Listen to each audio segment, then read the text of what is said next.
ورپسې زحل د زحل هم شپږ 50 سپوږمۍ خو ثابته وې. بیا تېر کال یوه کړۍ پکې پیدا شوه چې تر 200 پورې وړې سپوږمۍ پکې وې. یعنې په هغه حساب باندې اوس د لمریز نظام کې د موجودو د سپوږمیو شمېر تر 400 پورې اوړي. فقط دا د موږ په لمریز نظام کې د یو ستوري دی د کهکشان کې چې اوس تاسو ولیدل د دې ستوري په دې کومه کورنۍ چې جوړه کړې ده په دې کې تر 400 پورې وړې او غټې سپوږمۍ دي، 8 سیارې دي، د اسټرویډونو کمربند ده. بیا له مشتري وراخوا زحل ده، له زحل وروسته اورانوس ده، هغه هم سپوږمۍ لري، نیپتون د هغه هم لري. له هغې وراخوا بیا په دغه بل تصویر کې به وګورو. دلته بیا تاسو ورته وګورئ دغه سیارې په کوم ځای کې موجوده دي، دا ساحه پاکه ښکارېږي. دا ځکه پاکه ښکارېږي چې سیارو خپل جاذبوي ساحه کې آزاد شی حرکت ته نه ده پرېښی چې ده په سیمه کې مداخله وکړي. پلوتو یو وخت نهمه سیاره بلل کېدو او بیا 2006 کال کې ستورپوهنې نړیوال ټولنې ستورپوهانو هغه د سیارو له ډلې وایستل، ځکه د ده په جاذبوي ساحه کې نور آزاد کاڼي هم ګرځېدلو، شرط یې نه و پوره کړی. تاسو ورته وګورئ دلته دغه ساحه کومې سیارې دي دا پاکه ده، نو موږ تقریبا په یو پاکه سیمه کې اوسېږو، کاڼي ډېر نشته. خو له پلوتو وراخوا د موږ د لمریز نظام په دغه سرحد کې یو بل کمربند ده، دا هم بیا د یخ له ټوټو او د رقم موادو د کاربون او دغه ځینې نور مواد باندې ګډ دي او کاڼي دي. له دغو دا جوړ ده، دا ډېر یخ کمربند ده. دې ته بیا د کایپر کمربند وایي. کایپر یو ستورپوه دا دغه په افتخار باندې دا نومول سوی دی، د په نامه باندې.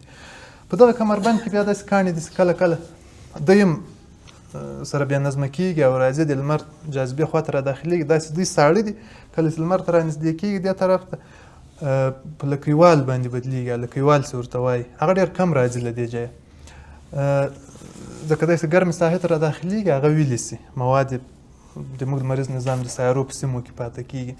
بیا د هغه پاتې شونې چې بیا پاتې شي څو ګرامه نیولې بیا تر کیلو پورې خو نه رسېږي، کیلو ډېره درنه ده، یعنې څو ګرامه اندازه تر کیلو نه اوړي. هغه وړه پاتې شونې پاتې وي د موږ د اتموسفیر په شاوخوا باندې ګرځي. شپې چې موږ ورته وګورو هغه یو شی چې منډه واخلي، دغه شیطانان چې ولي دا د هغه له کۍ لرونکو د دغه کمربند پاتې شونې دي چې اتموسفیر ته راداخل شي، هغه ویلي شي. نو موږ ته داسې د یوې اوږدې لیکې په رقم ښکارېږي. نو هغه ډېر ګرم دي، نو که چې شی ولي هم دغه هم خبره هم ځینې ثابتېږي. نو دغه د موږ د لمریز نظام پېژندنه وله په لنډو کې. خدای دې وکړي چې ډېر وخت مې نه وي باندې نیولی او دا خبره لږ واضح شوې، ځکه موږ چې په فضایي ماموریتونو باندې غږېږو اول د دې سیمې پېژندنه ډېره راته مهمه کېږي. که دغسې باندې وغږېږو فکر نه کوم چې څوک دې اخذ وکړي. ښه، اول دا خبره راولاړېږي فضا، اتموسفیر، خلا. فضا څه شی ده؟ موږ چې دا اوس چیرې موجود یو په دا کومه ساحه کې، مثلا ملي پوهنتون کې یو، ملي پوهنتون کابل کې ده، کابل افغانستان کې، افغانستان په اسیا کې، اسیا په ځمکه کې، ځمکه په لمریز نظام کې، لمریز نظام په کهکشان کې، کهکشان د کهکشانونو په ټولیزه کې، کهکشاني ټولیزه په کیهاني وږي کې. دغسې دا سلسله پسې واخلې دا نه خلاصېږي چې دا موږ چیرې رسېږو. یعنې دې دا معلومېږي چې کائنات هغه موږ چې په کومه اندازه پلټلي دي تر هغه لا ډېر زیات غټ دي، ځکه دا یوه لایتناهي سلسله جوړوي. البته لایتناهي دا معنا نه لري چې نور نو انتها نه لري، ځکه چې شی پیل لري هغه پای هم لري، انتها لري، خو مګر دا داسې کائنات د پراخېدو په حال کې د نور هم پسې زیږي دا اوس. نو دغه پوښتنه کېږي چې فضا څه شی ده، موږ چیرې ناست یو، دا اوس څه کیسه ده. په عموم کې کله چې موږ د فضا په اړه خبرې کوو دا اوس هم موږ په فضا کې یو. فضا ځای ته وایي سپیس، چې ته یو ځای کې یو خاص سیمه اشغال کې او د تا موجودیت هلته ثابت، دغه سیمه فضا ده. خو په تخنیکي لحاظ باندې بیا دغه تعریف صحیح نه ده کله چې موږ ساینس ته داخلېږو. په عموم کې صحیح ده، فضا ورته وایي، یو ځای نیولی ده په درې بعدونو کې. خو په مسلکي ډول باندې بیا فضا، اتموسفیر، خلا دا جلا جلا تعریفونه لري. په عموم کې ټول ته فضا د کائناتو ته ویلی شو. بیا ورپسې د موږ اتموسفیر ده، هغه موږ چې د ورځې شین وینو، ماښام کې بیا تور معلومیږي، دغه د موږ اتموسفیر ده چې د اوبو له بخاراتو جوړ ده، غازات دي په دې کې رقم 88% نایتروجن پکې ده. نو په دغه باندې د لمر وړانګې لګېږي او هغه موږ ته شین غوندې ښکارېږي. کله چې لمر په ناست بیا د شپې تیاره ښکارېږي. نو د دې وجه هم همدغه ده. نو دې ته موږ اتموسفیر وایو. دغه له کوم ځایه چې موږ شنه ساحه وینو او له هغې موږ متاثر یو. کله وخت موږ ته ګرمي ساتي، کله د ضرورت په اساس باندې موږ ته سوړوالی راکوي، او کله کله چې هغه کومې مضرې وړانګې راځي هغه ګرځوي، دفع کوي، ډېر نورې وظیفې هم لري. نو دغه ته بیا اتموسفیر وایو. البته په فضا کې داخل ده، په فضا کې داخل ده، خو بیا په تخنیکي لحاظ دې ته موږ اتموسفیر وایو چې د ځمکې له سطحې پیلېږي بیا تر 200 کیلومتره پورې پنډوالی لري، مختلفې طبقې نورې هم لري. او بل خلا ده. په تخنیکي لحاظ باندې خلا په ساینس کې بیخي سته نه، یو سیمه د مکمله خالي وي له ذراتو. دا موږ کوم دا اوس دلته په دې ساحه کې یعنې د ذراتو اندازه ډېره زیاته ده. دا اوس موږ اکسیجن حسوو، دا ذرات دي ټول. له هغې وروسته چې کله موږ له اتموسفیره د باندې وځو فضا ته داخلیږو، د سیارو ترمنځ بیا هغې سیمې ته په تخنیکي لحاظ فضا ویلی کېږي. هلته د غازاتو اندازه کمه ده نسبت اتموسفیر ته. او کله چې له لمریز نظام وځي د ستورو ترمنځ بیا خلا ده، خو هغه خلا نه ده چې مطلق 100% هېڅ یو ذره هم پکې نشته، خو اندازه یې داسې راکمیږي. څو چې ته لرې ځې د تا د ذراتو کثافت یا هغه ګڼوالی راکمیږي، نو ته هغه ته خلا ویلی سې، خو مطلقه خلا نه ده. یو ځینې ذرات بیا هم پکې ګرځي، وړانګې یا تشعشعات. نو موږ که اوس ووایو چې د ځمکې له سطحې نیولې بیا تر دې شنه چتره پورې چې موږ یې اسمان هم بولو، دا اتموسفیر ده. کله چې د سیارو ترمنځ واټنونو ته رسېږو دې ته فضا ویلی سو. کله چې له لمریز نظامه وځو د ستورو ترمنځ او د کهکشانونو ترمنځ دې ته بیا خلا ویلی سو. دغه هغه لږ مسلکي تعریفونه دي. په ټوله کې دا سیمه فضا ده چې بې نهایت پراخه ده. البته بې نهایت خبر لږ غیر مسلکي ساینس کې ښکارېږي، خو موږ اوس ځکه دغسې ورته وایو بې نهایت. بعضې خلک یا لای تناهي په دې معنا اخلي چې هغه نو بیخي سرحد نه لري. بې نهایت دا معنا چې زه نور نه پوهېږم چې هلته نور څه شی شته که نسته یا به څومره وي. دلته یو بل کلیپ هم تاسو ته راوړم. په دې کې دغه دی موږ چې اوس تر کومه اندازې پورې د کایناتو د دې فضا پراخوالی موندلی ده، هم په غټه کچه باندې هم په وړه کچه باندې. تاسې فرض کړئ موږ په یو داسې یو دوه لارې کې ولاړ یو، په یو چوک کې چې یوه خوا یې غټه ده بله خوا یې وړه ده. په دې غټه کې موږ دغه مایکروسکوپیک کائنات چې ورته وایي، مایکروسکوپیک غټه کچه باندې مثلا لمریز نظامونه دي، کهکشانونه دي، بیا دغسې پسې کیهاني وږي دي، د کائناتو دغه غټې غټې برخې. او وروسته بیا دغه په مایکروسکوپیک کې بیا هغه وړې برخې داسې موږ یې په سترګو نه وینو، خو هغه بیا د نورو وسایلو په واسطه باندې موږ وینو، لکه دغه مایکروسکوپ چې دا او ځینې نور وسایل دي. نو موږ په دغسې یو ساحه کې ولاړ یو چې هم دې خوا ته غټ کائنات موجود دي، هم په هغه کچه یا تر هغه زیات په وړه کچه دې خوا ته کائنات دغونه نور پیچلي دي. کله چې موږ کوانټم فزیک ته داخل سو، کائنات په وړه ځخه پلټو، سړی حیرانېږي. یعنې دغه یوه ذره فقط یو اتوم، یوه ذره داسې ته پلټي او دغه خصوصیاتو ته حیرانېږي. د دې کائناتو پراخوالی به دې پسې هېر سي. هغه خوا بیا دونه جالبه ده ځکه د موږ سرچینه له وړې برخې را شروع سوې ده. دلته یو کس ده په دې ځمکې په یو ساحه کې پروت ده.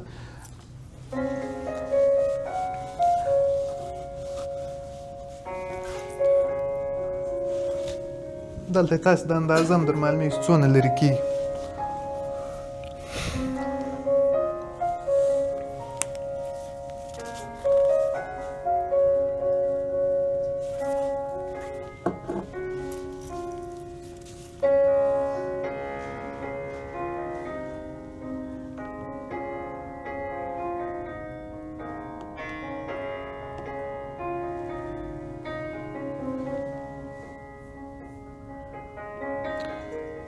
اوس زموږ لمریز نظام ختم شو.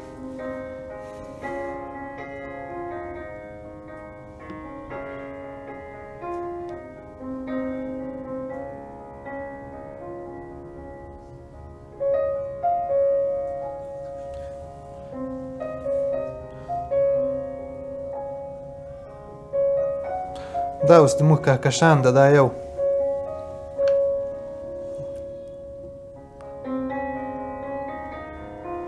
بیا نور کهکشانونه دي د هر یو.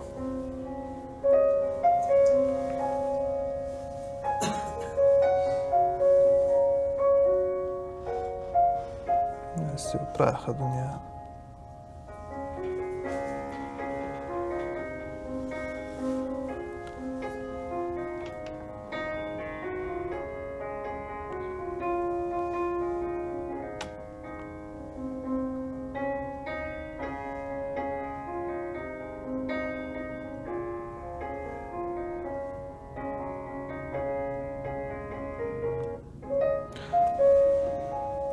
اوس وړې دنیا ته داخلېږو چې موږ تر کومې کچې پلټلې ده.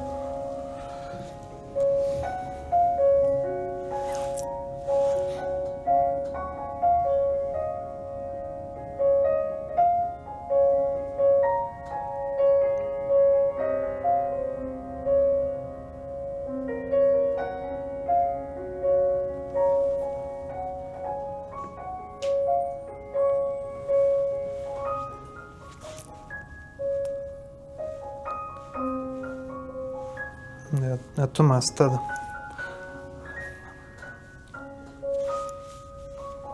تر دغه ځایه پورې موږ تحقیقات کړي.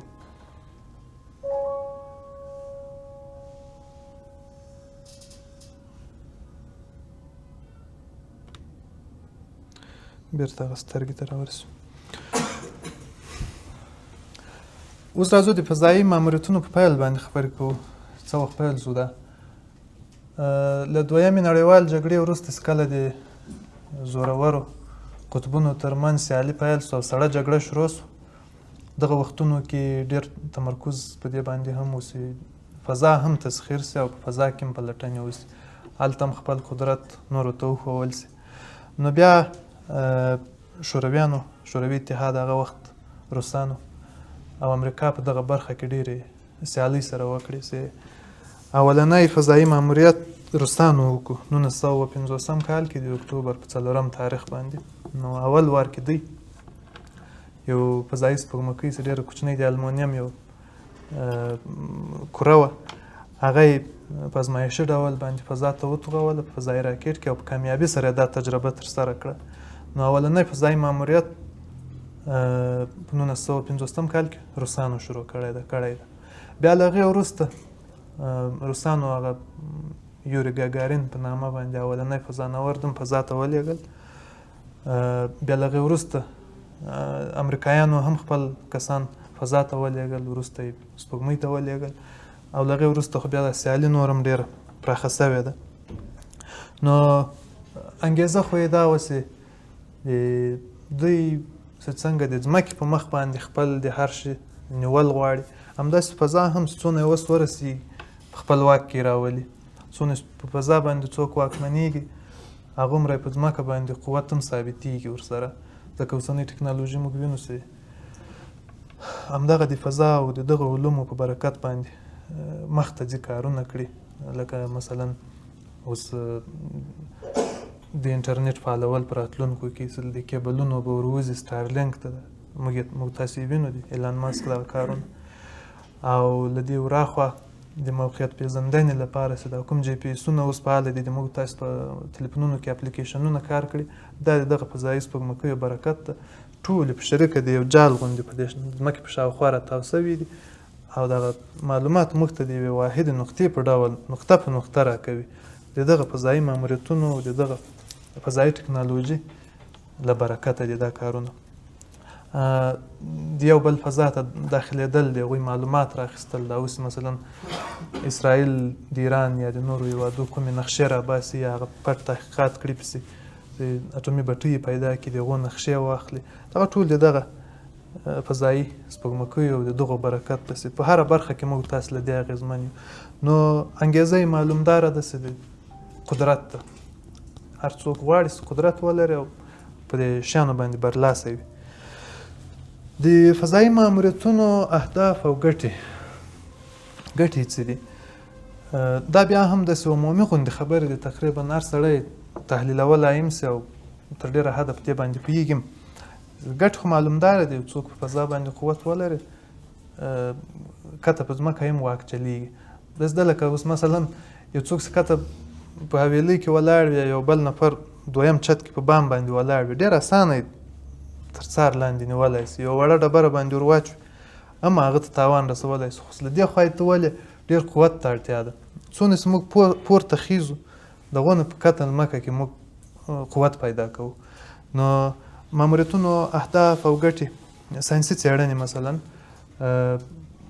کومې ساینسي موندنې چې اوس موږ لرو د کایناتو د پیل اړوند دا ټولې د دغه فضایي تلسکوپونو د دغه راکټونو د دغو شیانو د دغو له برکته دي مثلا د کایناتو د پیل اړوند مخکې ما یادونه وکړله خو په غاړه ډېر نه غږېږم ځکه یو جلا تخصصي بحث ده د کایناتو د پیل په غاړه باندې چې کوم شواهد دي هغه هم موږ په 1990 کلونو کې دي هبل فضایي تلسکوپ چې دی ځمکې په مدار کې شاوخوا باندې راتاویږي د دې په واسطه موږ د کایناتو د پیل ډېرې هغه پخوانۍ وړانګې وپلټلې او له هغې دا معلومه شوه چې زموږ کاینات څونه عمر لري څه رقم پیدا شوي دي ان د کایناتو د اولې ثانیې او په هغه کې د کومو حالاتو د راتګ په اړه موږ اوس پوهېږو چې کاینات چې پیل شو په اوله ثانیه کې کومې مهمې پېښې وشوې دا ټول شواهد په کایناتو کې پراته دي ساینس داسې یو شی ده لکه خاص د کایناتو ژبه ده ته فرض کړه چې اوس دلته د دې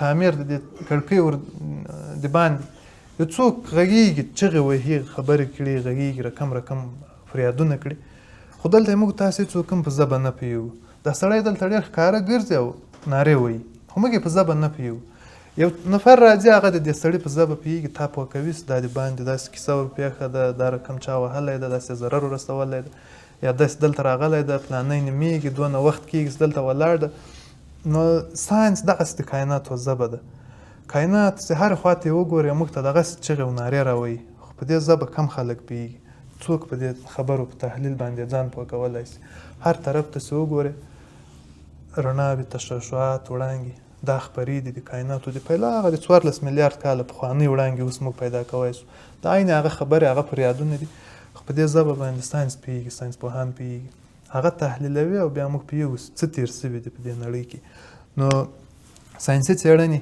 چې هم د کایناتو اړوند هم نورې هغه تجربې چې په طبیعي ډول باندې ډېرې دقیقې بلل کېږي هغه په خلا کې کېږي په فضا کې کېږي خلا نه فضا په ځمکه باندې دلته جاذبوي اغېز د ځینې نورې شیان هم دي چې دغه تحقیقات له خنډ سره مخ کوي نو فضا کې د تحقیقات ډېر صحیح راځي نو ټکنالوژیکل وړتیا پکې راځي مثلا مخکې مې وویل څوک په دې برخه کې واکمن وي هغه غواړي دا بل تر پښو لاندې کړي ایران او ځینې نور کمزوري هېوادونه تر دغو هېوادو کمزوري البته هغوی دعوه وکړله چې امریکایان په فضا کې د موږ د فضایي ماموریتونو د مخنیوي هڅه کوي د موږ هر فضایي ماموریت ناکامیږي موږ کار ته نه پرېږدي نو دا دغه ټکنالوژیکي وړتیا ده چې نوي سیستمونه وازموي نوې ټکنالوژي راوړي ورته او هغه ساینس پوهان هغه فزیک پوهان چې هغه د فضایي تحقیقاتو په مرکزونو کې دي مثلا لکه په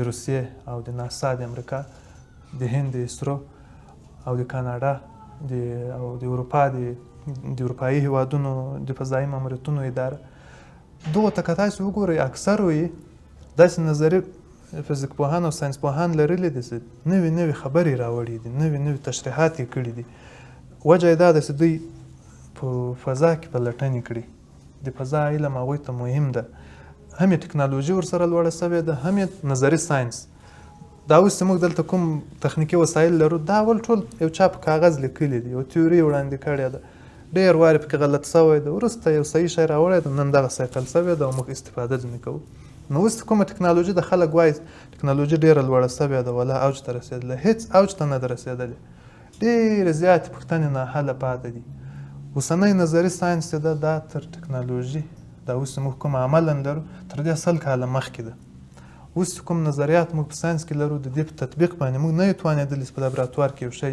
جوړ کړو نو په راتلونکو کلونو کې به ساینس نور هم پرمختګ وکړي وجه یې دا ده چې نظري فزیک پوهان لګیا دي په دې شیانو باندې ډېر کار کوي او عام خلک خو فقط دغه ټکنالوژي ویني چې میدان ته راوتلې ده نو تر شا چې د دې تر کومه تیوري ده کوم خلک دي هغو ته دغه مسایل بیخي مطرح نه دي، ډېر عادي بولي، ډېر بدیهي بولي.